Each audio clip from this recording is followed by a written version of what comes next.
On my last uploaded video in this channel, we visited a sensible woman and heard her logical take on COVID-19. At that time, I found out she is also a flat earther, and latest video on her channel gives our tide reasoning certified bullshit stamp and referencing to our Neil deGrasse segment.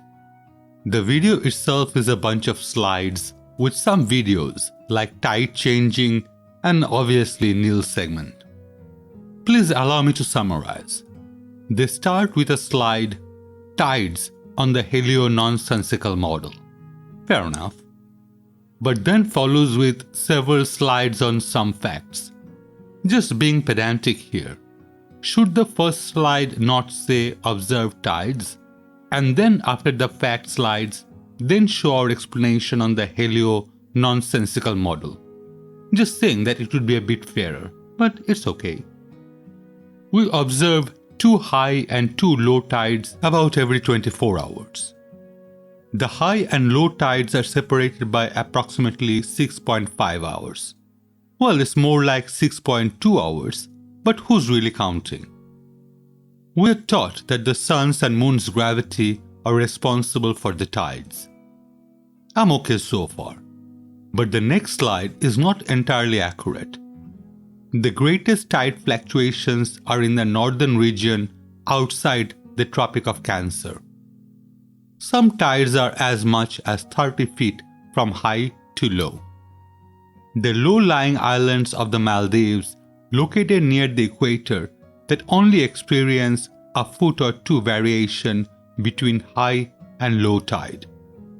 The sun and moon always remains in between the 2 tropics. Heliocentric science tells us it's the sun's and moon's gravity that makes the tides flow. This would create the largest tides in between the tropics. What about when the sun and moon are on the same side of the earth, Neil? How's there another high tide there? Certified bullshit. So TLDR, Maldives, being where it is, experiences very low tide. Spring tide during new moon doesn't make sense when only thinking about sun and moon's gravity. Thus, the whole model is bullshit. Before I get into actually explaining the issues raised, can I apologize to all the flat earthers and globe deniers? I'm sorry that life is complicated. I truly am. I wish things were simple, but it's not. We are born completely empty vessel, and then we acquire information, knowledge. Now, why do you suppose we don't start with calculus for kindergarteners? That would be a funny thought. Instead, we start with basic, small stuff, like light travels in a straight line. The understanding is, this is creating your base, and then, depending on future studies and specializations, you get to learn all the nuances. I think I was taught in a passing sentence that it's the moon's gravity that causes tide. That's it. Then I don't think it ever came up. And this was when I was quite young. My future studies wasn't related to any kind of gravity. Similarly, the last biology course I had was before O-level, so I never got to study RNA. But one of my childhood friends is doing research on that stuff. When he talks about it, I just nod my head and say, that's interesting. Now, I do not challenge him on that subject, simply because I do not know enough about it. If something is unclear to me, personally, I would be a student first and try to understand what is going on. Once I have enough grasp of all the nuances, maybe then I would be ready to dispute it. That being said, tides. I think there is one variable Neil didn't mention in that video. Not blaming him, one has to stop somewhere. Now I might be wrong, but he didn't mention Earth's inertia, did he? If he did, we wouldn't be having this conversation now. There are other things to consider, but let's start with inertia. This will be hard for me to explain in simple terms, but I'll give it a go. Let's start imagining our globe Earth with no moon or sun. It's rotating on its axis. Now, just for a moment, let's introduce our moon on top of the globe in our imagination. Moon's gravity is pulling on the surface water while we're still rotating. Imagine we have a bulge after some time. Now the hard part. What would happen if we take the moon away? Well, the water will try to go back to the original rest state, but that is not instant. I'm not arguing about the time it would take, as this is all in our imagination. We can never take the sun or moon out in real life. So as the water is trying to level out, Earth is still moving, and the bulge, while getting smaller, is moving with the Earth. That is inertia. Let's start again. Earth is rotating. Gravitational attraction between Earth and Moon is trying to draw the water closer to the Moon, while inertia is attempting to keep the water in place. But the force exceeds the inertia, causing a bulge on the near side towards the Moon. On the opposite side of the Earth, due to inertia, water is trying to go in a straight line away from the Earth. Here, inertia exceeds the gravitational force and forming a bulge. Many videos and images do not go into inertia, and I'm guilty as well. On one of my earlier debunking video, I did go over why tides happen, and the images didn't show inertia, just because I think it would overwhelm someone when you give all the variables in one go. I did mention that I didn't learn this in school, right? Yep. I was interested on one point and did some further reading. I would definitely recommend National Ocean Service site for that. Can I prove anything I mentioned so far? No. I do not specialize in that subject. But then, is my argument all from authority?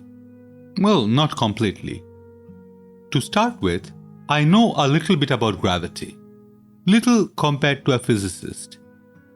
Newton's law of universal gravitation states that the gravitational attraction between two bodies is directly proportional to their masses and inversely proportional to the square of the distance between the bodies. But tidal generating forces vary inversely as the cube of the distance from the tide generating object.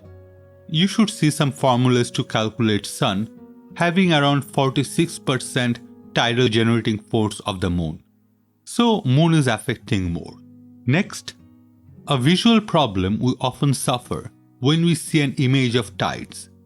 We somehow assume the top is north and everything is perfectly aligned. I blame Mercator for this. If everything was perfectly aligned, we would be having a solar eclipse every month. It's just easier to visually understand, but not what reality is. So what are other observable facts? Who knows what a lunar day is? Well, we know solar day, which is the time that it takes for a specific site on the Earth to rotate from an exact point under the Sun to the same point under the Sun, and this is 24 hours. But lunar day is the time it takes for a specific site on the Earth to rotate from an exact point under the Moon to the same point under the Moon. Unlike a solar day, however, a lunar day is 24 hours and 50 minutes. This additional 50 minutes is due to Moon revolving around the Earth in the same direction as Earth rotates around its axis, and taking Earth that extra time to catch up. Because the Earth rotates through two tidal bulges every lunar day, coastal areas experience two high and two low tides every 24 hours and 50 minutes. High tides occur 12 hours and 25 minutes apart. It takes 6 hours and 12.5 minutes for the water at the shore to go from high to low or from low to high. This all checks out, from what we see in tide to the calculation of lunar day. The moon follows an elliptical path around the Earth. The distance between them vary by about 31,000 miles over the course of a month. Once a month, when the moon is closest to the Earth at perigee, tide-generating forces are higher than usual, producing above average range in the tides. About 2 weeks later, when the moon is farthest away from Earth at apogee, the lunar tide raising force is smaller and the tidal ranges are less than average. We get the same effect with the sun when the Earth is closest to the sun, perihelion, which occurs about January 2nd of each calendar year. The tidal ranges are enhanced. When the Earth is farthest from the sun, aphelion, around July the 2nd, the tidal ranges are reduced. As the moon revolves around the Earth, its angle increases and decreases in relation to the equator. This is known as its declination. The two tidal bulges track their changes in lunar declination, also increasing and decreasing their angles to the equator. Again, the sun's relative position to the equator changes over the course of a year as the Earth rotates around it. The sun's declination affects the season as well as the tides. During the vernal or autumnal equinoxes, March 21st and September 23rd respectively, the sun is at its minimum declination. On June 21st and December 22nd, the summer and winter solstice respectively, the sun is at its maximum declination.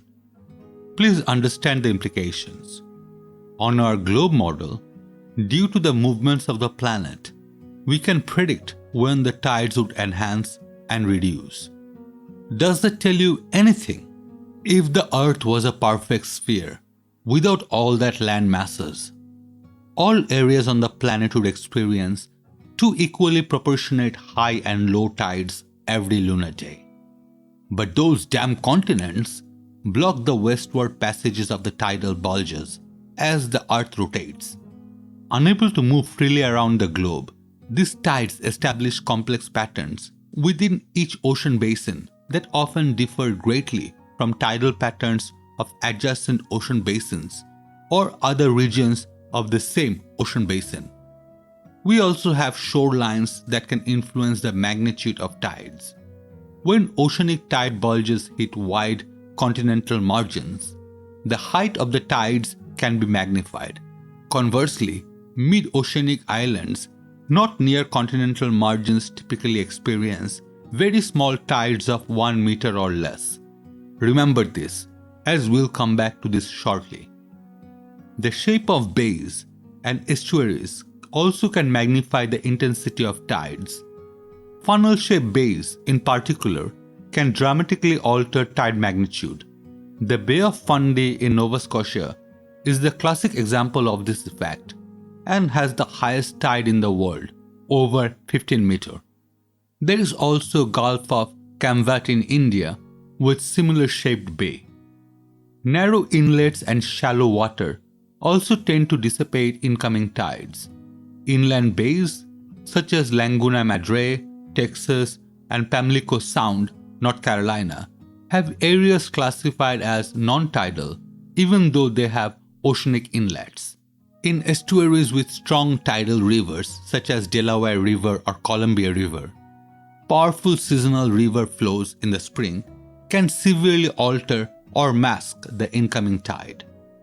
Local wind and weather patterns can also affect tides. Strong offshore winds can move water away from the coastlines, exaggerating low tide exposures.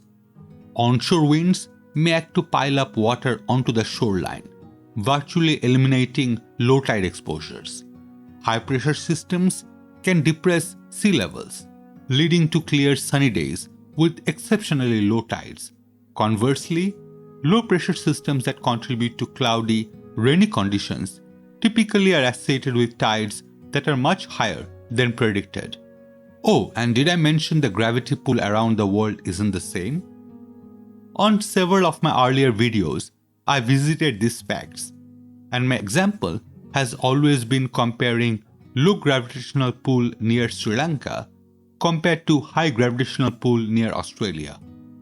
Is it just a coincidence that Maldives is just next to Sri Lanka?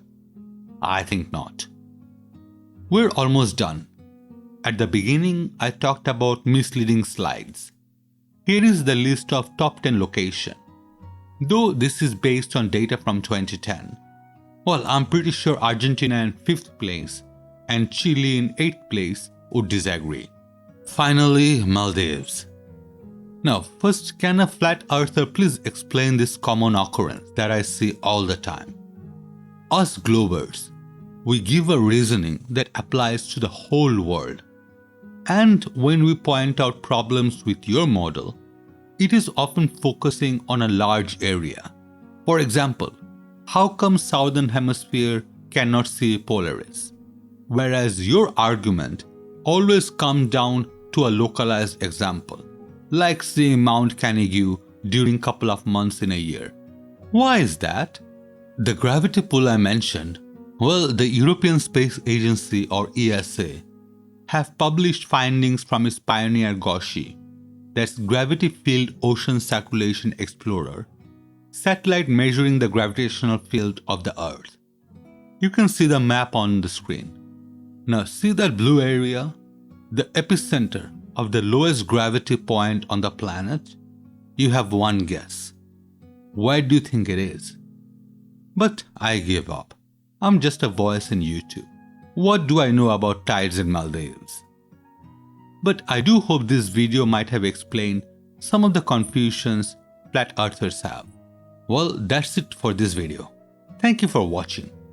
If you have enjoyed this content and would like to see this channel grow, then please like, comment, subscribe and maybe recommend it to others. I'm dreaming of a day where there will be more subscribers than number of videos. Well, one can dream. Have a safe day. Signing off.